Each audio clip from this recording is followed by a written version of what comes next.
Hello students, welcome to my channel DTC. और आज मैं आपको ट्रिग्नोमेट्रिक रेशियो से रिलेटेड जो क्वेश्चन है उसे सॉल्व करना सिखाऊंगी। किस तरीके से सॉल्व करते हैं। मैंने लास्ट 2 वीडियो में आपको सिर्फ और सिर्फ फॉर्मूले बताए थे। फर्स्ट में ट्रिग्नोमेट्री रिलेटेड फॉर्मूले थे जो कि जिसमें परपेंडिकुलर बेस और हाइपोटेनस होता था, और सेकंड में ट्रिग्नोमेट्री के जो आइडेंटिटीज़ है जैसे साइन अपॉन कोस टेन के इक्वल होता है, या फिर जो स्क्वायर रिलेशनशिप जो मैंने बताया था वो सारे के सारे फॉर्मूले जो है उससे बेस में क्वेश्चन आपको करवाती हूँ। तो देखिए किस तरीके से करते हैं। हम फर्स्ट क्वेश्चन पढ़ते हैं। पहला क्वेश्चन है आपका, if cos theta is equal to 8/17। अगर कॉस थीटा की वैल्यू आपको 8/17 दे रखी है, then find other 5 trigonometric ratio. 5 trigonometric other जो रेशो है, कॉस को छोड़कर कौन सा बचता है? साइन है, टेन है, कॉट है, कॉसेक है और सेक है। इसको छोड़ के जितने भी 5 हैं उन सबकी वैल्यू आपको फाइंड आउट करनी है। ठीक है, सेकंड क्वेश्चन की बात करते हैं। पहले मैं आपको क्वेश्चन समझा रही हूँ, उसके बाद फिर उसका सॉल्यूशन समझाऊंगी। Second question, if sine A is equal to 1/3। अगर आपके पास साइन ए जो है उसकी वैल्यू 1/3 गिवन है, देन आपको इवेल्युएट करना है, यानी कि निकालना है, सॉल्व आउट करके लेके आना है कि cos A dot cosec A plus ten A dot sec A, इसकी वैल्यू फाइंड। यहाँ पे स्टूडेंट सेक ए है। देन थर्ड क्वेश्चन की बात करते हैं। गिवन दैट आपको दिया हुआ है 16 cot A equal to 12, then find the value of, इसकी वैल्यू आपको फाइंड आउट करनी है, sine A plus cos A upon sine A minus cos A. Then fourth question आपका है, if tan A plus if tan theta plus 1/tan theta equal to 1/3, tan theta plus 1/tan theta equal to 2, find the value of tan square theta plus 1/tan square theta, इसकी value आपको find out करनी है। ये आपको given है और इसे निकालना है। देन लास्ट क्वेश्चन की बात करते हैं, फिफ्थ और last. In a triangle right angle at A, triangle ABC आपको गिवन है जिसमें ए पे जो है आपका राइट एंगल बन रहा है।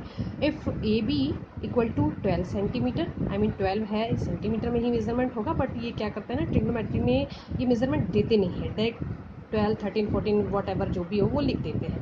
देन AC इक्वल टू 5 और BC equal to 13 centimetre. Then find the trigonometric ratio of angle B. Angle B की जितने भी ट्रिग्नोमेट्रिक रेशियो है उससे हम फाइंड आउट करना है हमें। तो चलिए स्टार्ट करते हैं क्वेश्चन को सॉल्व आउट करना।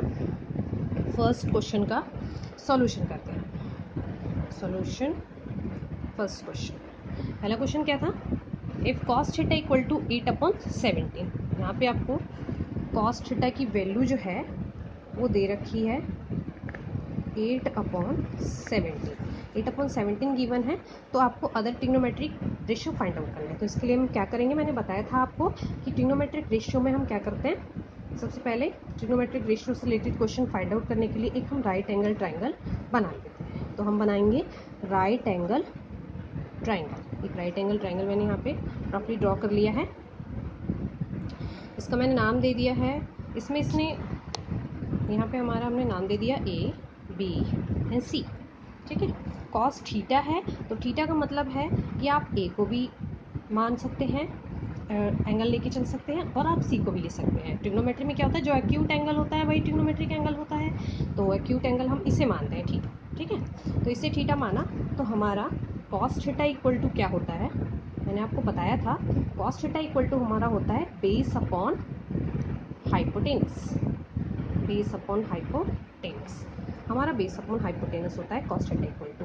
तो यहाँ पे हमारा बेस क्या हो जाएगा, देख रहे हैं हम, बेस जो है हमारा 8 हो जाएगा। 8 हमारा बेस हो गया, और बेस 4 यानी B लिख दिया मैंने, और 17 हमारा हाइपोटेनस हो गया B/H। तो अब क्या करेंगे, आपके पास बेस है, हाइपोटेनस है, और आपको फाइंड आउट क्या करना है, और 5 रेशियो फाइंड आउट करना है। जब बेस है, हाइपोटेनस है, तो आपको परपेंडिकुलर भी चाहिए होगा, तो इसके लिए हम क्या करेंगे, परपेंडिकुलर फाइंड आउट करेंगे। तो बाय पाइथागोरस थ्योरम, हम पाइथागोरस थ्योरम का यूज़ करेंगे। By Pythagoras theorem, Pythagoras theorem क्या कहता है हमारा कि हाइपोटेनस का square is equal to perpendicular का स्क्वायर प्लस बेस का स्क्वायर। ठीक है, हाइपोटेनस हमारा क्या है, हाइपोटेनस है हमारा 17। देखा मैंने आपको बता रखा है किस तरीके से, थीटा हम ए लेके चल रहे हैं, तो इसके सामने वाली जो साइड होगी ये परपेंडिकुलर होगी, ये हमें नहीं पता, ये फाइंड आउट करना है। और हाइपोटेनस 17 यानी ये हमें 17 गिवन है, और बेस हमारा ये हो जाएगा 8 है, ये हमारा 8 गिवन है। तो 17 का square is equal to perpendicular का स्क्वायर, परपेंडिकुलर हमें पता ही नहीं है तो उसे वैसे की वैसे ही रहने देंगे। बेस कितना है 8 का स्क्वायर। और देखिए स्टूडेंट्स क्या होता है, इम्प्लाइज डैट हम आगे करते हैं। 17 का स्क्वायर कितना होता है 289, ठीक है। और परपेंडिकुलर स्क्वायर प्लस 8 का स्क्वायर कितना होता है 64, 8 8 64। अब क्या करेंगे हम 64 को, इसकी वैल्यू चाहिए हमें, 64 को हम इधर लेकर के आएंगे। तो हम क्या करते हैं 289 इधर लेके आएंगे, यहाँ पे प्लस का साइन है इसके पास, तो इधर आके क्या हो जाएगा माइनस का sign. 64 equal to perpendicular square. अब हम इम्प्लाइज डेट फाइंड आउट करते हैं इसे।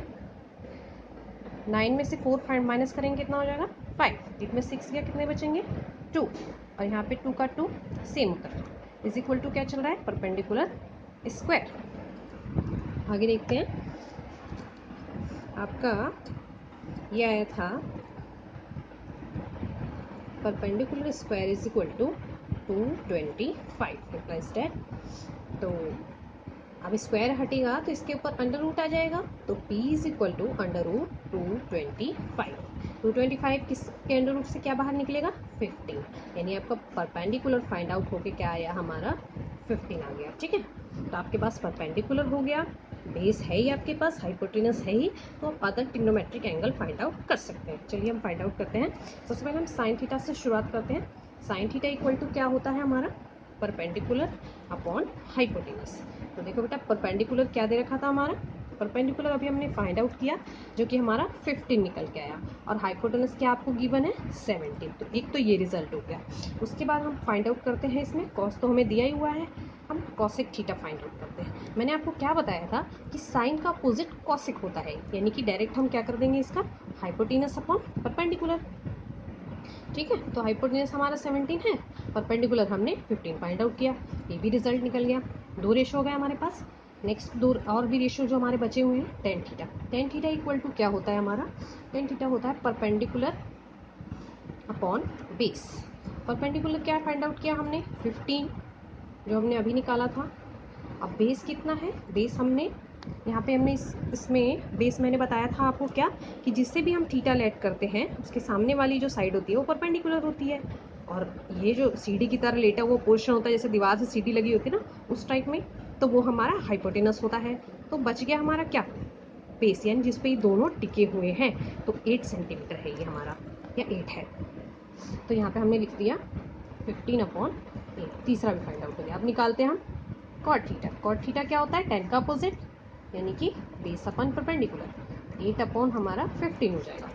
एक और चीज़ हमारी बच गई, साइन हो गया हमारे पास, कॉसेक हो गया, कॉट हो गया। अब हमारा क्या बचा हमारे पास सेक। हाँ तो सेक हम निकाल लेते हैं, यहाँ पे इधर साइड में देख लेते हैं sec theta. Sec theta equal to क्या होता है कोस का अपोजिट होता है, यानी hypotenuse upon base, hypotenuse upon base, ठीक है। तो हाइपोटेनस क्या था हमारा 17 था, हाइपोटेनस हमारा क्या है 17। अब बेस क्या है हमारा, बेस जो है हमारा 8 है। तो ये हमारी वैल्यू निकल के आई, साइन की वैल्यू निकल गई। साइन थीटा इक्वल टू क्या होता है परपेंडिकुलर अपॉन हाइपोटेनस, तो 15 अपॉन हाइपोटेनस हमने 15 हमने परपेंडिकुलर फाइंड आउट किया था, और हाइपोटेनस हमारा 17 हो गया। कॉसेक क्या होता है साइन का अपोजिट होता है, तो इस तरीके से आप निकालेंगे तो आपका एक फाइंड आउट होगा तो अपोजिट करके दूसरा रिलेशन आप रख देते हैं तुरंत, इससे वैल्यू ईजी हो जाएगी। तो टेन थीटा इक्वल टू क्या होगा परपेंडिकुलर अपॉन में बेस, तो परपेंडिकुलर आपका 15 आपने फाइंड आउट किया था, ये निकला हुआ है हमारा परपेंडिकुलर इक्वल टू 15, ठीक है। और बेस इक्वल टू क्या है 8, और फिर कॉट थीटा हम क्या करेंगे इसका अपोजिट कर देंगे, तो 8 अपॉन 15 हो जाएगा। सेक थीटा हमने निकाला, सेक थीटा इक्वल टू क्या होता है हाइपोटेनस अपॉन में बेस, हाइपोटेनस कितना है 17 और 8, तो ये वैल्यू हमारी फाइंड आउट हो गई।